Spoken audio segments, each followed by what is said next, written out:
Hey, this is Matt once again. Welcome back to another video. This is another paid request, this time for I Hate Facebook. Thank you so much for that. And for those interested in requesting pretty much any type of videos, topics, commentaries, reviews, re-reviews, randomness, out of the blueness, whatever it may be, feel free to send it either directly to my PayPal or join my Patreon.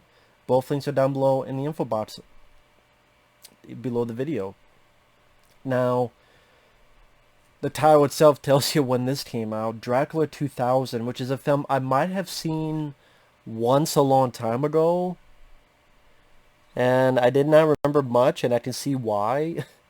I mean, I don't know if this would be a rant, but I mean, I guess compared to a lot of films today, I would rather watch this. But at the very least, it's interesting as a who's who within the cast. Again, you look at all the people involved. It's like, wow. You know, the soundtrack. These are the days where the soundtrack had Linkin Park. The end credits literally have One Step Closer by Linkin Park. You got Slayer, Disturbed, Saliva. I think a band called Godhead with Marilyn Manson. I mean, definitely one of those soundtracks to get CDs to sell. So, not a bad soundtrack.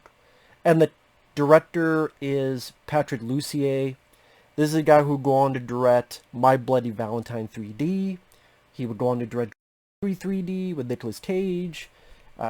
He had been an editor. He had worked with Wes Craven. Sound like Elmer Fudd. Wes Craven presents Dracula 2000. I don't know why. That's like Elmer Fudd trying to do Christopher Walken. I don't know what the hell it was. But Wes Craven... I know when this came out, Wes Craven presents Dracula 2000. What the hell does it mean to present? I don't know, because he didn't write the film, he didn't direct the film, he didn't really produce the film. It's like when you had Wes Craven presents Wishmaster. I guess, hey, could you... Sure. Scream came out, it was successful. Put Wes Craven, why not? I know... I worked with, the director Wishmaster, worked with Patrick Lussier. Go ahead. Now, the story is a tale on Dracula. Takes place in pretty much on the modern time. And when I said a who's who of people, just to list the names. Gerard Butler as Dracula. Yes, before 300, law-abiding citizen. Before Olympus Has Fallen movie and its sequels. He was the Dracula in this. Christopher Plummer, may he rest in peace. Good established actor. He played Van Helsing. Jonny Lee Miller, who was in Hackers. He played Christopher Plummer's assistant. Christopher Plummer has a vault. It is broken in by these thieves, thinking that there's something else in it. There's a coffin, so they think there's something in the coffin, because they're thinking, why would anyone put this safe in unless there's something in the coffin? The thieves consist of Danny Masterson, who was in the TV show That 70s Show, Lachlan Monroe, who I remember in the first Scary Movie, he was the jock who had the baby dick. So the baby dick's that is something to laugh at. You wouldn't laugh at someone who was in a wheelchair, would you? He did a good job in that film. That's a fun parody. I like both Scary Movie 1 and 2. The rest, not so much. He was also the guy in Freddy vs. Jason, the cop who Jason grabbed and electrocuted. That's Lachlan Monroe. He's been in other stuff. Dead Man on Campus is one. Patrick Thomas, who is in films like Halloween Resurrection, among others. You have Save the Last Dance. He was in that film with... Well, I'm trying to remember what year that came out. Omar Epps, Jennifer Esposito. This is another one I'm trying to think. Oh, not one of the thieves, but in a very small role, Nathan Fillion is in this. Nathan Fillion plays a priest who says a couple words, has like 2 scenes lead. I'm like, holy shit, it's Nathan Fillion. Who, of course, would be in Firefly, Serenity. He would be in Slither, other films. 709, Jeri Ryan, she's in this. She's a reporter who gets bit and becomes one of the three brides of Dracula, as well as Jennifer Esposito becomes it. And then this singer, her name is Vitamin C, singer around this time period. So, I mean, definitely a movie you watch and you go, oh, who's that person? And a lot of people you go, oh, I recognize that person. The funny thing is, as I was watching it again, if the movie was more the first third, I think I would like the film more. I like the idea of these thieves, and you have this group of familiar actors like Omar Epps and Lachlan Monroe and Sean Patrick Thomas, Jennifer Esposito.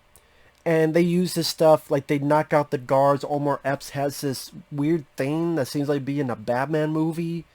Like Batman would have to knock people out, just throws this thing that kind of blows up in someone's face, but it's dust that knocks them out. And then this high-tech stuff, like they have an eyeball. And they do it, the director does a nice transition where it's an eyeball to get into the system, and you see the eyeball, and you see a flash, and the veins of the eyeball become the pieces of the vault. It's like a very slick scene transition.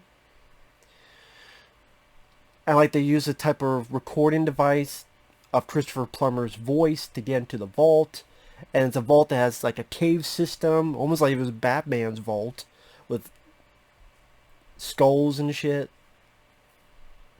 I'm like, you know what, that'd be kind of interesting. If you had a group of thieves, maybe have it where some are deadly, some are doing it because they have no choice or they're forced into it, or they kind of, yeah, I mean, I know that's typical and cliche as well, but I think in this case would have been more satisfying if you followed this group of people, and then in the middle of it, Dracula gets out, kills some, turns some, but then some of them get Christopher Plummer, Van Helsing's help, and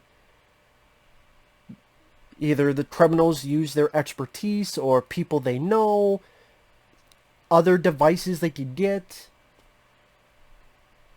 and work with Van Helsing to stop Gerard Butler's Dracula. I think that would have been a more interesting direction in the story. Sadly, though, they loaded on. Two of them die right there in the vault because it's booby trapped.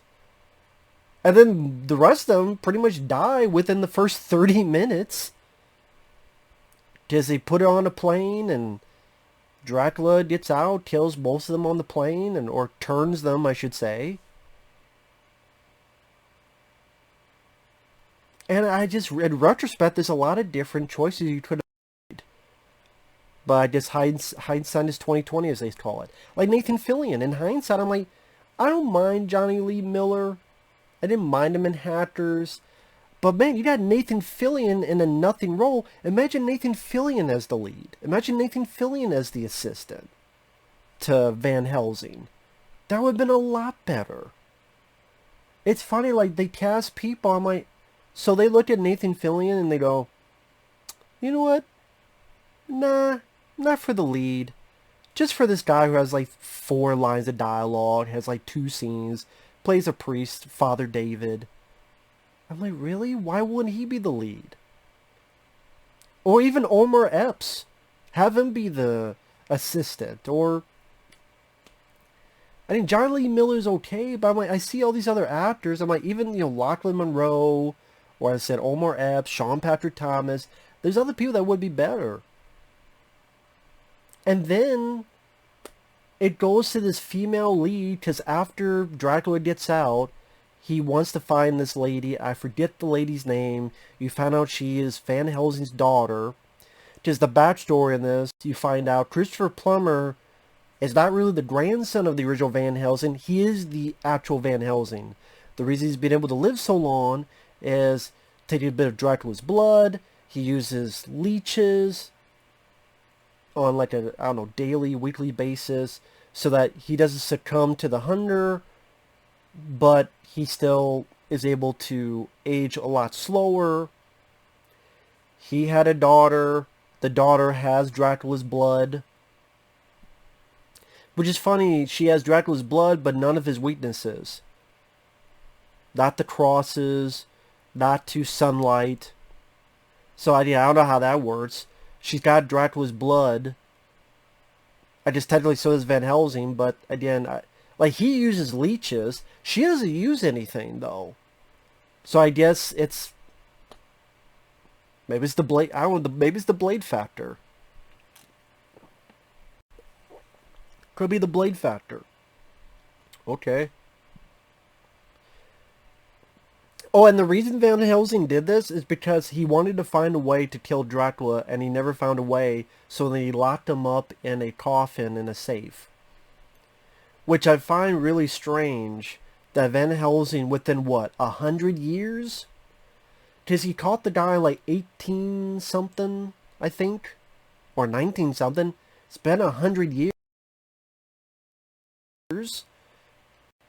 You never found a way to kill Dracula. But then these characters find it in one night in a library. Again, Jonny Lee Miller,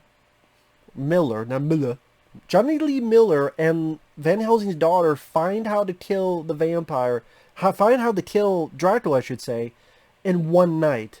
But Van Helsing could have figured out for 100 years. Which again I find funny. I'm like, so if you chop his head off, it wouldn't do anything? Sunlight hurts him. So what, did you burn him up and he just came back, I guess? Because sunlight does hurt him, because Gerard Butler does get burned. But I guess, spoiler alert, because screw it, spoilers. 1,000.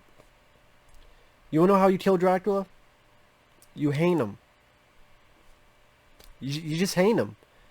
You're telling me that of all the times Van Helsing found ways to kill Dracula, he didn't try hanging him?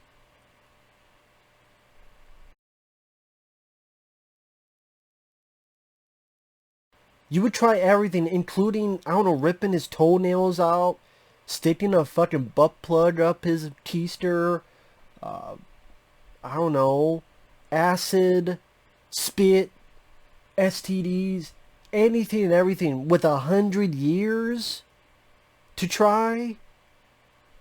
Now once did you try hanging him? And that's how he dies. He's hanged. As well as, you know, then the sunlight burns him. Now, I do like the idea of... I thought this was actually an interesting idea.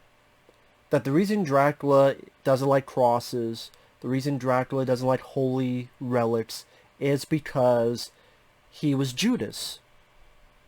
And God, he tried to hang himself, it broke, and God punished him by making him a vampire.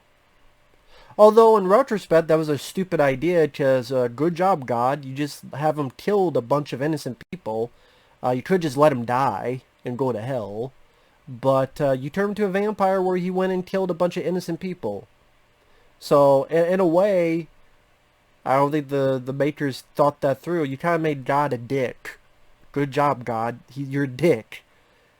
I'm going to punish you and turn you into a vampire.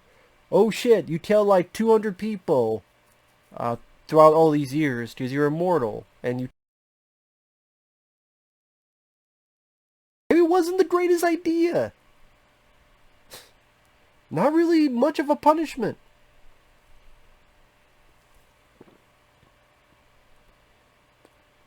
I mean, maybe it's punishment for him. It's punishment for a lot of innocent people, too. Good job, God. Good job. It's like a warden going, I'm going to punish you. You killed a bunch of people. You know what? How I'm going to punish you? Send you... I don't know. To the retirement home. I'm going to send you to the retirement home. And the guy's like, okay. And at the retirement home, he just goes and kills a bunch of people. He killed all the grandpas and grandmas and nannies and aunties and uncles. And the warden's like, shit. Maybe it wasn't a good idea. No fucking shit. So, I like the idea, but I think have it be where God wants him dead, but Satan does it. Satan turns him. Because they say God did it, but just have, if there's a God, there's a Satan. Unless they did that, I completely missed it. If so, I apologize, and that was all pointless. But the way they made it seem was the other way around. But it's like, just have it be like the devil. The devil's like, fuck you, I'm going to use him. You want to kill him? Tough. I'm going to use him, and go ahead. I like your style. You killed Jesus, I like your style. Go do some shit. But it didn't seem like they made it in that direction. I don't know why. But again, the idea of it was Judas is an interesting idea, but I think that could have been done a bit better too. And I mean, it's definitely that era of try to be slick MTV style direction. Which there's some, in a weird way, it's weird to say 2000 is nostalgic. It is. It's fun to see a who's who, Where's Waldo of recognizable people. Gerard Butler is not bad as Dracula. He's not bad. He's not giving a lot of dialogue though, sadly.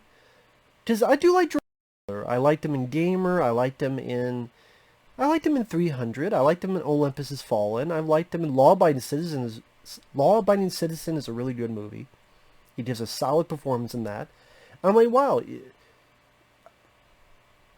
He's fine as Dracula look-wise, intensity-wise, but man, give him some more acting moments and dialogue, and that's why, like, in hindsight being 2020, there's a lot of stuff they could have done differently. Like, give Gerard Butler more meat to chew on, so to speak. Have it be these thieves against this Dracula villain. Or, Jonny Lee Miller is okay, but you can have that be Omar Epps or Nathan Fillion. Give Christopher Plummer more to do. I mean, spoilers. You kill him off with like 30 minutes left in the movie. Like, there could have been some good dialogue between Gerard Butler and Christopher Plummer. You don't really do much of that. And there's some interesting stylistic choices. When Jeri Ryan is the reporter and sees she's doing a newscast, and the cameraman is viewing the camera, and he sees like this cut just open in her neck. It's because you can't see the vampire through that, but you can see it with your naked eye, just not from that. It was cool kind of seeing a cut appear. Like, that was kind of neat.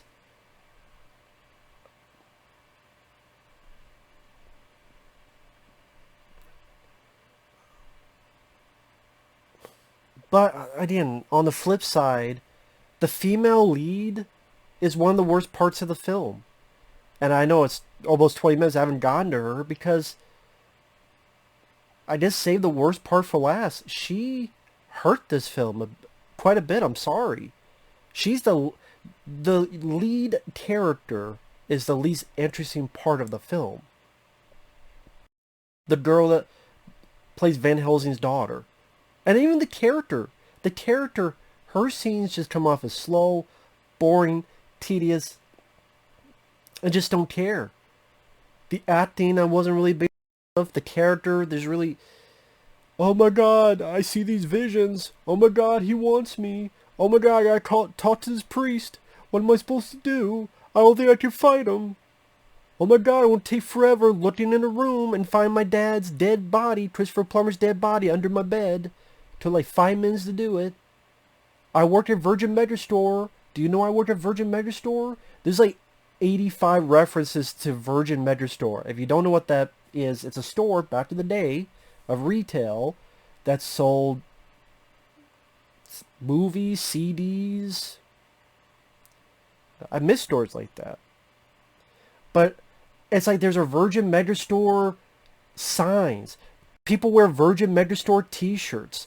Jonny Lee Miller and Omar Epps fight in front of a Virgin Megastore van.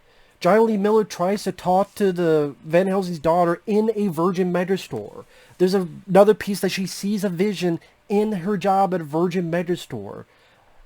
There's literally a point where Dracula stops to watch a music video. I go, wow, times have changed. Cool, I like this. But there's a sign with Virgin Megastore. I'm like, Jesus Christ. How much did Virgin Megastore get paid? Or how much did they pay for this advertisement? Holy shit. It should be Virgin Megastore presents Dracula 2000. That's what the fucking title should be. Virgin Megastore presents... Virgin Megastore with this movie than Wes Craven.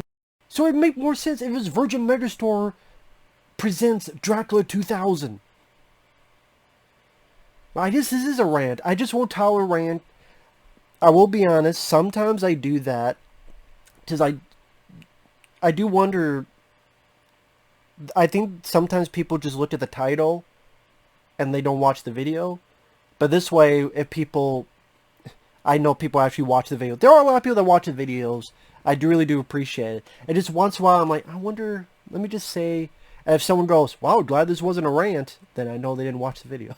So sometimes I experiment with that. Just because. But I mean, it's not the worst movie ever. It's not nearly the worst Dracula movie ever. It's better than Dracula 3000. It's better than Vampires with a Z. It's better than a lot of Dracula films. It's just, I see, in retrospect, with the cast involved, just a lot of lost potential. It is. I mean, again, it ends with One Step Closer to Linkin Park. Linkin Park is one of my favorite bands. You got Slayer, you got Disturbed, you got Saliva. Not on my lips, but I mean, I like the band Saliva. I mean, there's a couple interesting ideas. There's a couple interesting slick shots from the director.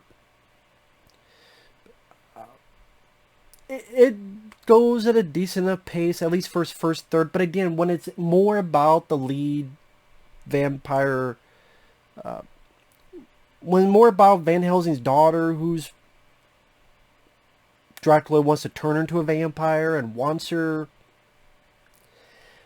Like, it's a story that started off kind of interesting, and just got more boring and it ends with Jonny Lee Miller helps kill some of the brides of Dracula.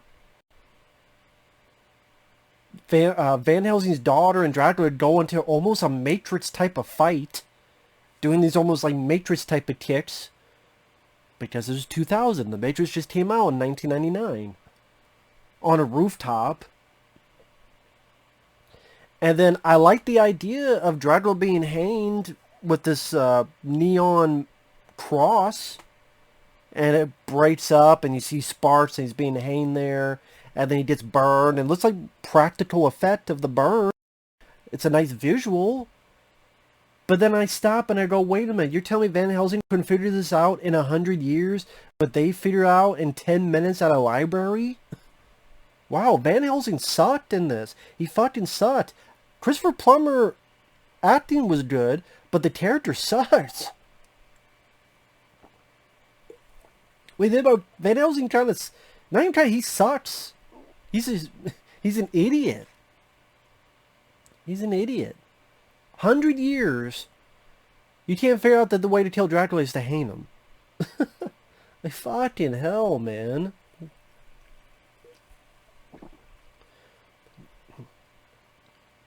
Also, you didn't think that, you know, you have Dracula's blood in you. You have a daughter. Maybe that could have her sometime?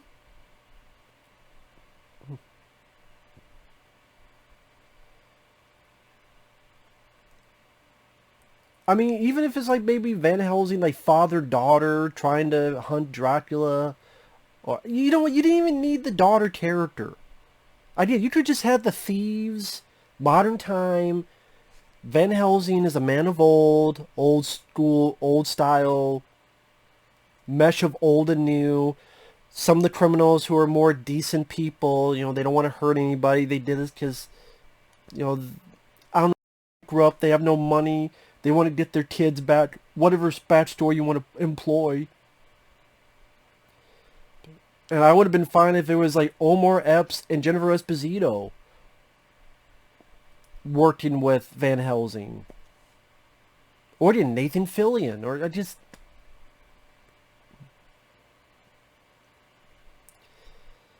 Again, the female, the Van Helsing's daughter... Like, Jennifer Esposito was more interesting to me than Van Helsing's daughter. Again, her scenes were just tedious and boring.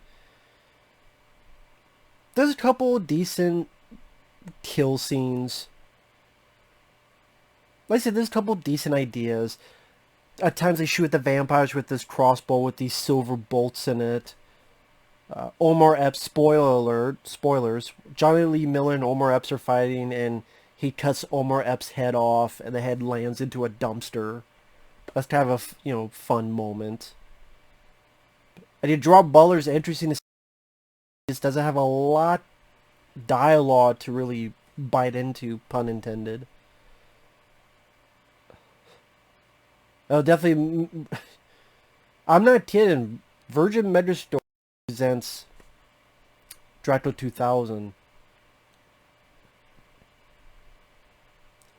I would put that as a title, but I'm sure people are like, what the fuck does that mean? Then people see that title, they go, what the fuck? What? Virgin Megastore? But yeah, flawed film. It's not the worst movie ever. Like I said, it's an interesting watch as a Wayback Machine of, wow, a who's who group of people here. But at best, to me, it would be like a 2 out of 5 star movie. At best. It'd be a 2 out of 5 star movie. To say like... But yeah, it's not like a 0, 1 star movie. No, not by it. Again, at least some of the actors... Omar with the role. I'm sure that's why he took it. And by this point, he had worked with Wes Craven in Scream 2. So... Patrick Lussier edited, so I know, he's like, hey, do this. You want to be a vampire? Sure, cool. It's not every day you get asked to be a vampire. And, there's some competency in the direction.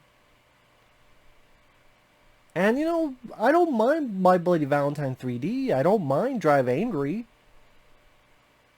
I think he actually worked with Omar Epps again in that slasher film that was really disappointing. I forgot what it was. Stuck? I forgot what it was called. I reviewed it, and I really didn't like... Trick? Was it Trick? Fuck. It's like one where I can't remember what the hell it was now. Someone will write in the comments. But that was a really disappointing one. That was probably... That I disliked a lot more than this one, so... The director's made some decent ones. I know technically there's sequels to this, Dracula 2 and Dracula 3 with Jason Scott Lee. Because I think Jason Scott Lee could have been used a lot more. And the ending of spoiler alert for Dracula 3... And if I'm wrong, I apologize. It's been a while.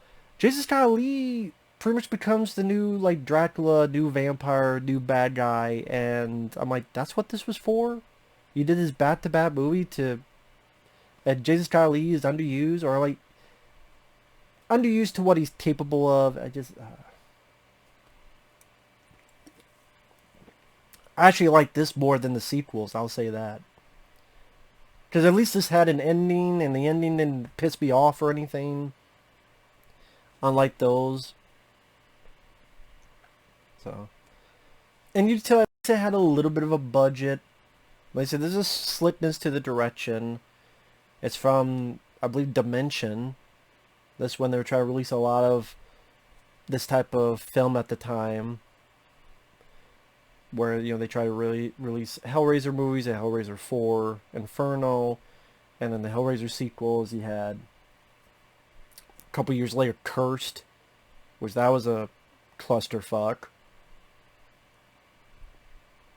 I did not nearly the worst Dracula film out there.